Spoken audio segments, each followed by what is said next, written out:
제가 참 좋아하는 표현이 하나 있는데요.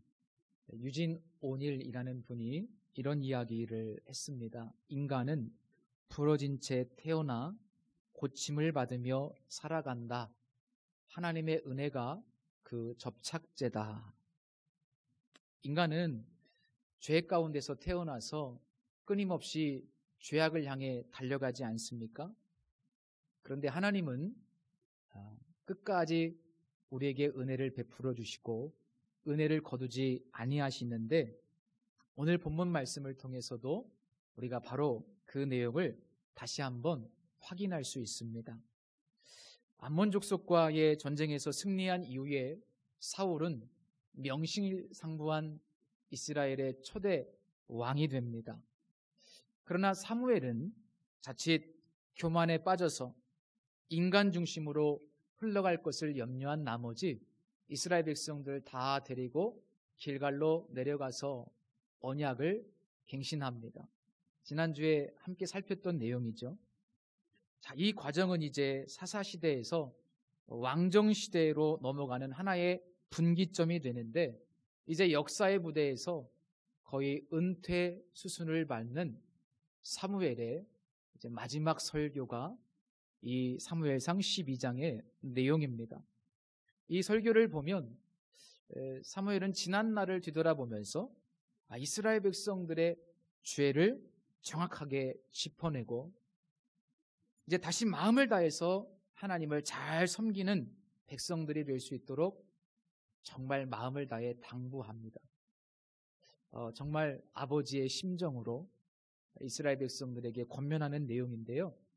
오늘 함께 읽지는 않았지만 1절부터 5절까지의 내용을 간략하게 말씀드리면, 사무엘이 두 증인을 세워서 지금까지 사사로 섬기는 동안 어떠한 불의나 부정도 없었다는 것을 확인하고 있습니다. 여기 이제 증인이라는 표현이 등장하는데, 이 증인이라는 단어는 어디에서 쓰는 표현입니까? 재판, 법정에서 쓰는 표현이지 않습니까? 그래서 지금 이제 재판이 벌어지고 있는 상황이에요, 사실은. 그런데 이 사무엘의 청렴 결백과 함께 공명정대한 삶을 밝혀줄 두 증인을 소환합니다. 한 분은 하나님이시고 또 한 분의 증인은 기름 부음을 받은 사울 왕입니다. 이 두 증인을 소환하는 이유는 구약에서 증인의 숫자가 둘이죠. 최소 2명 이상의 증인이 있어야만 법적인 효력이 있기 때문에 사무엘은 두 증인을 소환합니다. 사무엘은 백성들에게 이런 이야기를 해요. 내가 어려서부터 오늘까지 너희 앞에 출입을 했는데, 여기서 출입이라는 말은 이제 다스렸다, 통치했다 이런 말입니다. 내가 부정한 짓을 했거나 불의한 일을 행한 적이 있느냐? 모든 백성 앞에서 그런 이야기를 합니다. 증인 앞에서. 이스라엘 백성들은 당신이 우리를 속이지 아니하였고 압제하지 아니하였고 누구의 손에서든지 아무것도 빼앗은 것이 없습니다 라고 대답을 하죠.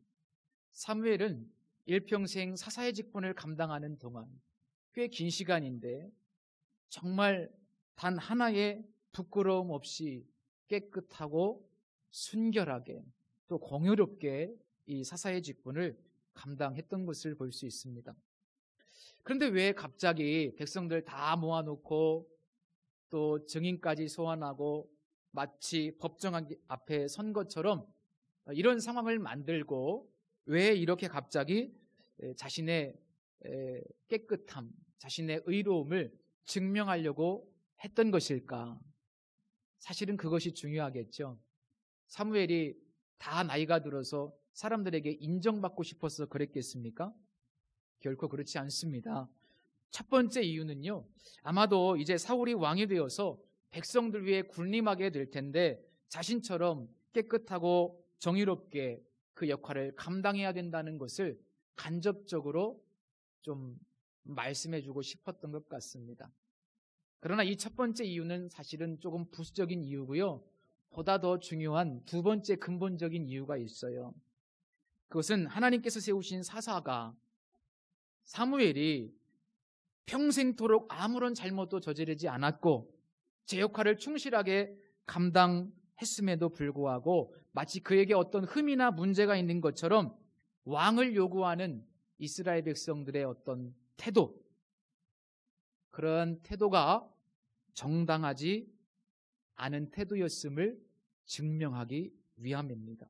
그러니까 지금 이스라엘 백성들은 마치 재판에 기소된 피고인처럼 어떤 의미에서 보면 신문을 받고 있는 상황이라고 볼 수도 있습니다. 자, 1절에서 5절까지의 말씀은 사무엘이 자신을 변호하는 내용이었다면 이제 오늘 우리가 함께 읽었던 6절부터 12절까지의 말씀은 하나님에 대해서 변호하는 내용입니다. 자, 출애굽부터 시작해서 사사시대까지 하나님께서 계속해서 구원의 의뢰를 베풀어 주셨다는 것을 사무엘이 언급합니다. 7절에 보시면 여호와께서 너희와 너희 조상들에게 행하신 모든 공의로운 일에 대하여 내가 여호와 앞에서 너희와 담론하리라, 이렇게 이야기합니다.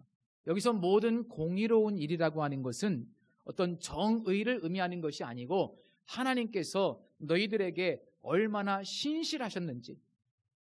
자, 창세기, 출애굽기, 그 다음에 민수기, 여호수아, 사사기까지 이 이스라엘 역사 속에서 택하신 이스라엘 백성들에게 얼마나 신실하셨는지를 의미하는 표현이 바로 모든 공의로운 일이라는 표현입니다. 그러니까 사무엘은 이렇게 이야기하는 겁니다. 한번 따져보자. 하나님께서 지금까지 너희 조상들과 너희들에게 얼마나 신실했는지를 한번 확인해보자, 이런 말입니다. 그 이후에 이제 8절과 10절 말씀에 보면 중요한 표현이 하나 등장하는데 부르짖었다라는 표현입니다. 부르짖었다. 그러니까 이스라엘 백성들이 늘 고통을 당할 때마다 출애굽기에서부터 시작해서 또 사사시대에 이르기까지 그들이 늘 고통스러울 때마다 하나님께 부르짖었는데 놀라운 사실은 부르짖을 때마다 하나님께서 단 한 번도 외면하지 않으셨다는 사실입니다. 참 놀라운 은혜입니다. 그때마다 항상 하나님은 어김없이 구원의 은혜를 베풀어 주시거나 구원자를 보내어 주셨어요.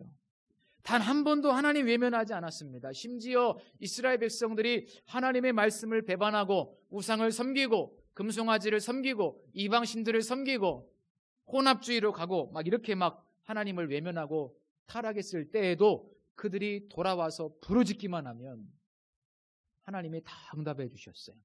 그게 사사기서의 역사 아닙니까? 이것이 바로 모든 공의로운 일이라는 표현 속에 담긴 의미인데 하나님께서 그렇게 하신 이유는 단 한 가지 때문이에요. 하나님과 그들이 약속을 했기 때문에.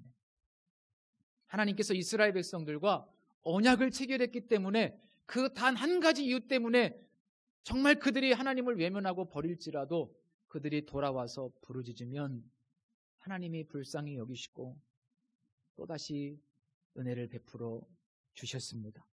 자, 이제 이 내용을 전제로요, 우리가 12절 말씀을 보시면 이제 사무엘이 무엇을 말씀하고 있는지를 정확하게 그 의미를 이해할 수 있습니다. 우리 12절 말씀 한번 다시 보실까요?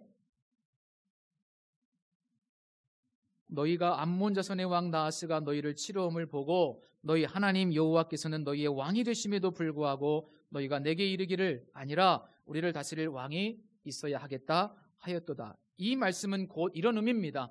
암몬 자손의 왕 나하스가 너희를 치러 왔다면 그러면 너희들이 뭔가 잘못한 것이 있기 때문에 하나님이 너희들을 심판하시는구나 이렇게 생각하고 돌이켰어야 되는데 사사인 나도 아무런 잘못도 안 했고 내 역할을 잘 감당하고 있고 하나님도 너희들이 돌아와서 부르짖기만 하면 너희들 구원해 주실 텐데 왜 그렇게 하지 않고 오히려 엉뚱하게 인간 왕을 요구하느냐. 그건 정말 잘못된 태도였다. 사무엘이 이렇게 이야기하는 겁니다. 그러니까 사무엘은 마치 법정 앞에 선 검사처럼 이스라엘 백성들을 죄를 낱낱이 밝혀내면서 하나님과 자신을 변호하면서 이스라엘 백성들의 그 엄청난 죄악을 선고하는 겁니다. 너희들이 엄청난 죄를 저질렀다. 잘못했다. 그러면 사무엘은 왜 이렇게 그들의 죄를 갑작스럽게 철저히 조사해가지고 다 밝혀내는 겁니까? 그런다고 해서 뭐 역사를 되돌릴 수 있다거나 아니면 왕정제도가 취소되는 것도 아닐 텐데 말입니다. 그 이유가 뒤에서 이제 밝혀지게 되는데, 겸손하게 자신의 죄와 잘못을 깨닫고 돌이켜서 이제 하나님만 신실하게 섬기는 백성들이 되도록 하기 위해서 그런 안타까운 마음을 가지고 먼저 죄를 정확하게 짚어내는 겁니다. 분명하게 죄를 밝히는 이유가 심판하기 위해서 단지 그것만이 아니죠. 앞으로 한 걸음 더 나아가기 위해서, 즉 이스라엘 백성들의 회복을 위해서 초점이 맞춰져 있는 거예요. 회복을 위한 것입니다. 그래서 우리 그리스도인들이요, 잘 깨달아야 돼요. 우리가 누군가를 대하는 방식, 혹은 우리에게 잘못한 사람을 대하는 방식, 내가 조금 마음에 안 드는 성도들을 대하는 방식, 그것은요 정죄와 심판이 아니에요. 우리 하나님의 모습처럼, 사무엘의 모습처럼 회복에 초점을 맞추시기를 바랍니다. 정말 그들을 위해서 눈물로 기도하고 그들의 신앙의 회복을 위해서, 성숙을 위해서 우리가 기도해야 되는 거예요. 그런 성숙함이 우리에게 필요한 겁니다. 사무엘의 모습이죠. 자, 이제 죄가 분명하게 밝혀지고 난 후 이 죄의 심각성을 더 깊이 깨닫도록 하시기 위해서 사무엘이 한 가지 조치를 취합니다. 17절에 보시면, 오늘을 밀 베는 때가 아니냐, 내가 여호와께 아뢰리니 여호와께서 우레와 비를 보내사 너희가 왕을 구한 일 곧 여호와의 목전에서 범한 죄악이 큼을 너희에게 밝히 알게 하시리라. 이렇게 사무엘이 이야기합니다. 가나안 땅에서는 일반적으로 밀을 수확하는 시기가 4월 달부터 6월 달 중순까지입니다. 당연히 수확의 시기에는 비가 오지 않겠죠. 이 기간은 건조기에 해당되기 때문에 사무엘이 만약에 기도한 후에 비가 내린다면 분명히 자연적인 현상이 아니라 기도의 응답이라는 것을 확인할 수 있습니다. 우리 상식적으로 농사 짓는 분들에게 비가 온다는 것은, 사실은 추수기에 비가 오는 것은요 농사를 망쳐버리는 거죠. 엄청난 손실입니다.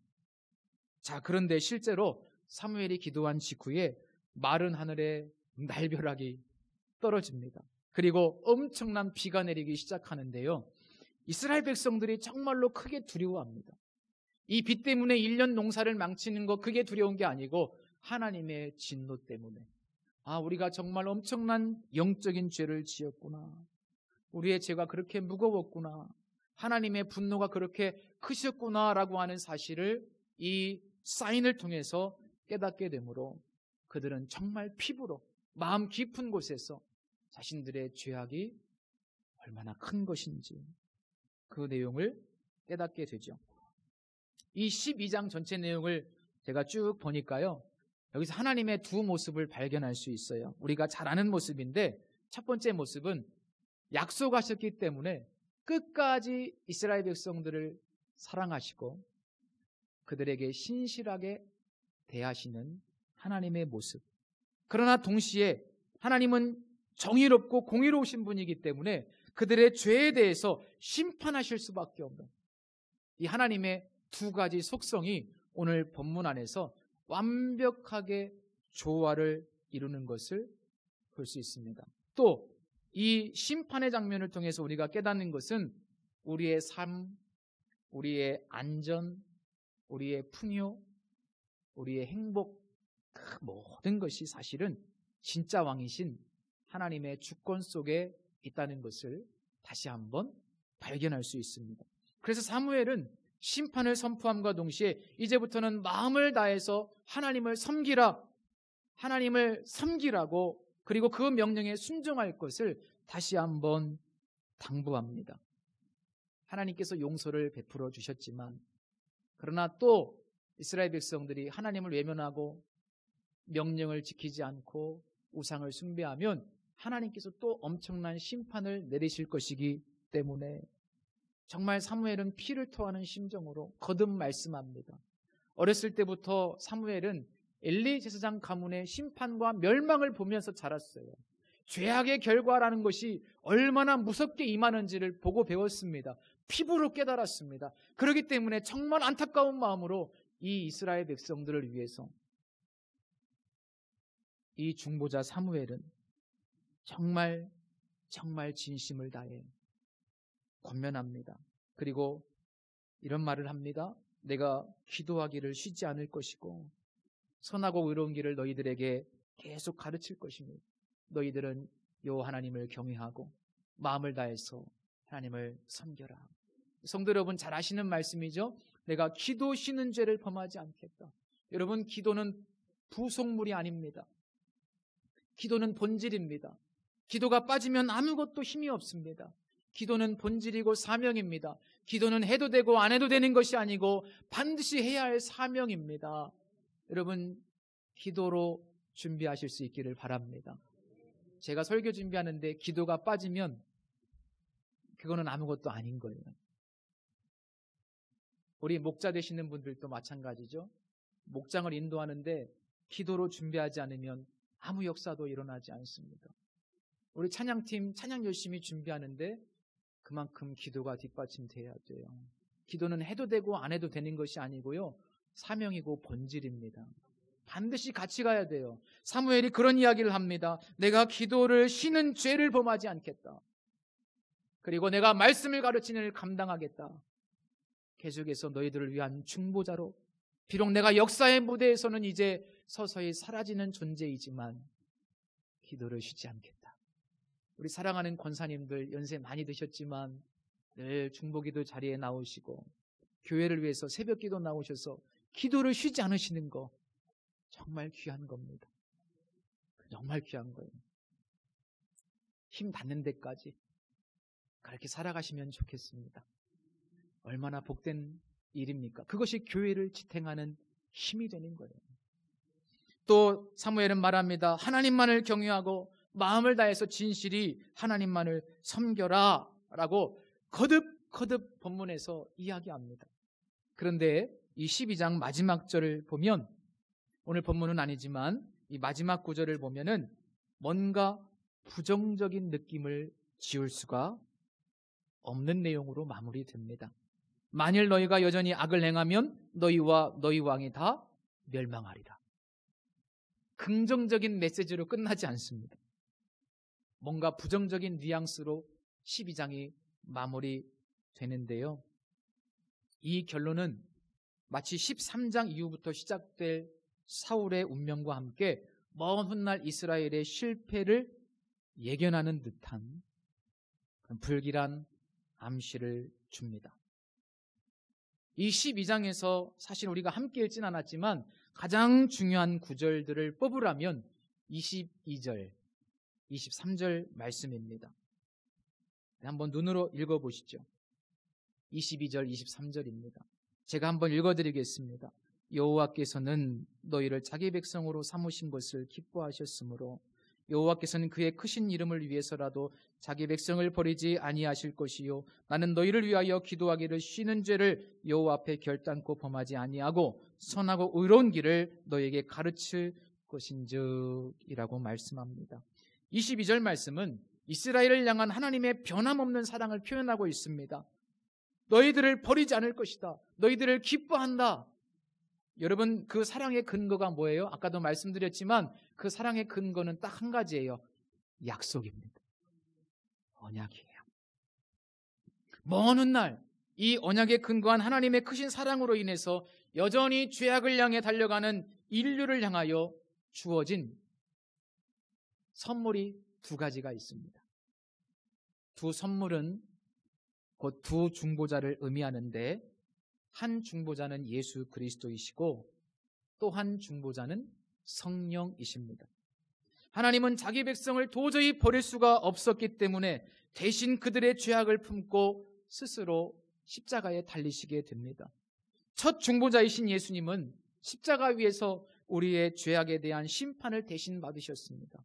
우레와 비라는 심판과는 비교할 수 없는 큰 진노를 짊어지시고 십자가에서 죽으셨고, 잠시나마 완벽한 코이노니아를 이루고 있었던 하나님과의 관계가 끊어지는 흡사 지옥의 고통을 경험하셨어요.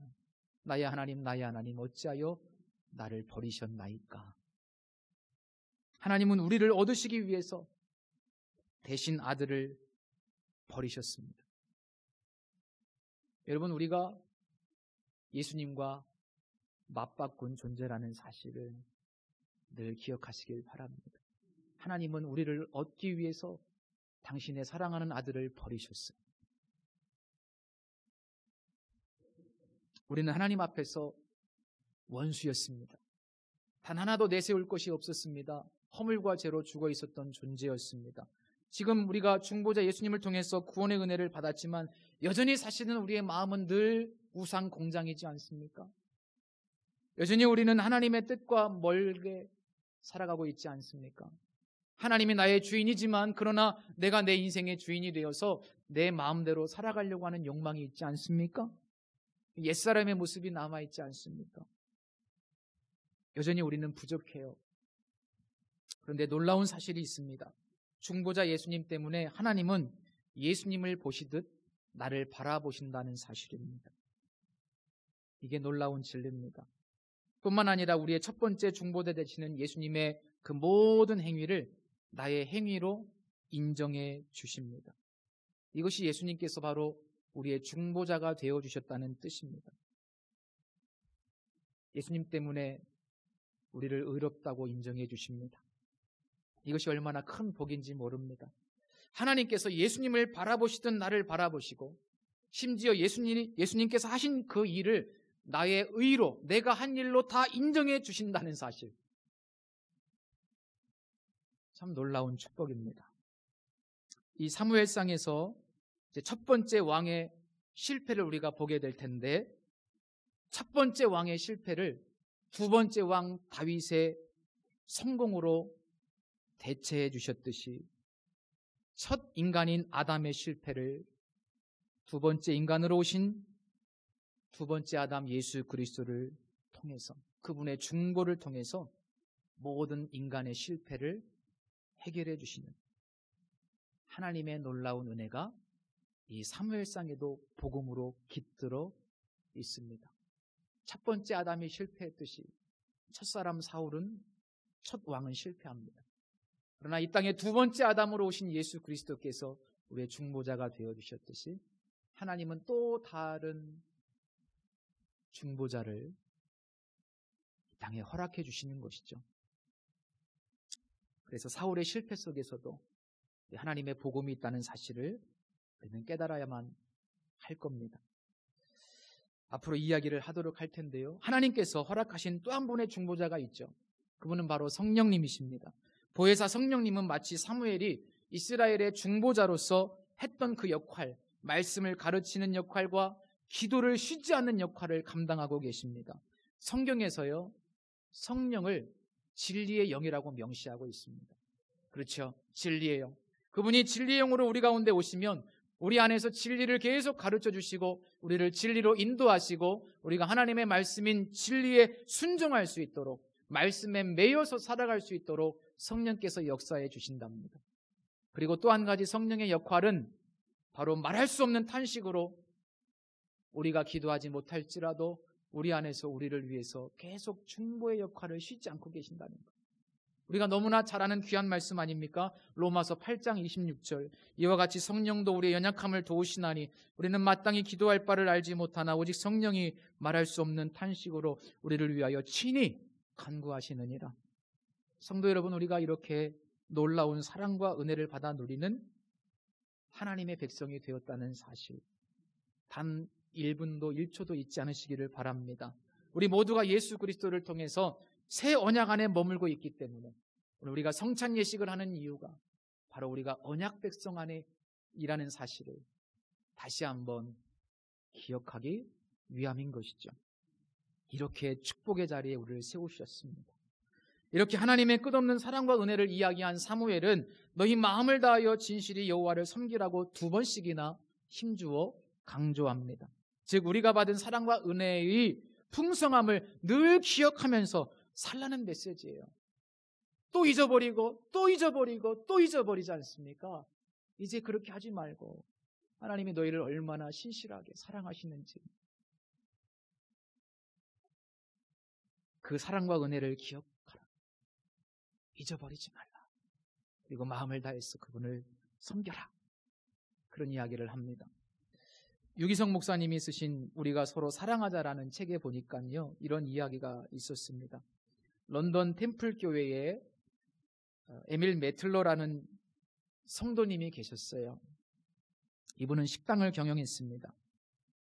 그런데 돈이 없는 사람들에게는 공짜로 밥을 주고, 기독교 단체나 선교 단체나 구제 단체가 와서 도움을 요청하면 항상 거절하지 않고 상당수의 금액을 기부하는 분으로 유명했다고 합니다. 어느 날 어떤 선교 단체에서 와서 기부를 부탁하는데, 그때도 또 선뜻 금고에서 돈을 꺼내서 기부를 했답니다. 그런데 그 선교단체 직원이 보니까 그 돈 상자 안에 대못이 하나 있는 것이었습니다. 그래서 이게 무슨 못입니까? 라고 물었더니 약 15cm 정도 되는 대못을 그분이 꺼내면서 이렇게 이야기를 하더랍니다. 예수 그리스도께서 십자가에서 이런 못으로 손과 발에 박히고 나의 죄를 위해서 당신의 생명을 바치셨다는 것을 잊지 않고 살려고 이 못을 늘 돈 상자 안에 두고 지냅니다. 이 못을 보면 내가 누구를 도와야 할 때 인색한 마음이 들지 않습니다. 예수님은 나를 위해 생명도 주셨으니까요. 여러분, 우리가 가지고 있어야 할 그 대못, 우리가 바라보아야 될 십자가, 여러분 이 십자가를 항상 바라보실 수 있기를 축복합니다.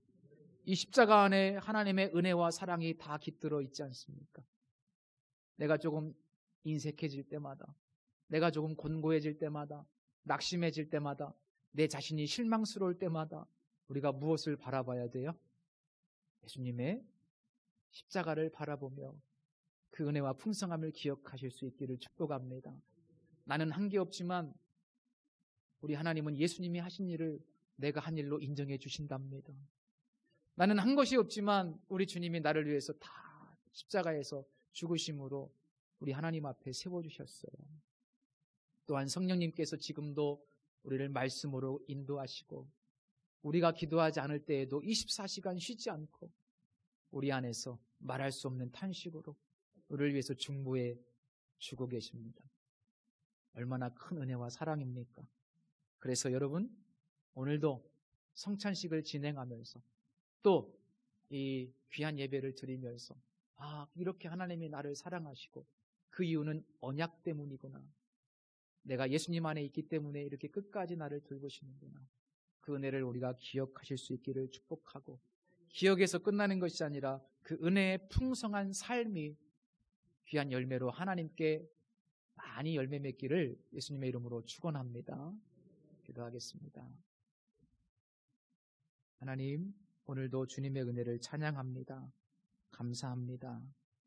우리에게 오신 주님, 또 지금도 함께 하시는 성령님, 우리를 사랑하시기 때문에 계속해서 역사하시고 우리를 붙들고 계신 주님의 은혜, 그 앞에서 다시 은혜를 기억하며 또 다시 십자가를 바라보며 풍성한 열매로 주님께 영광 돌리는 저희가 되게 하여 주시옵소서. 예수님의 이름으로 기도합니다. 아멘.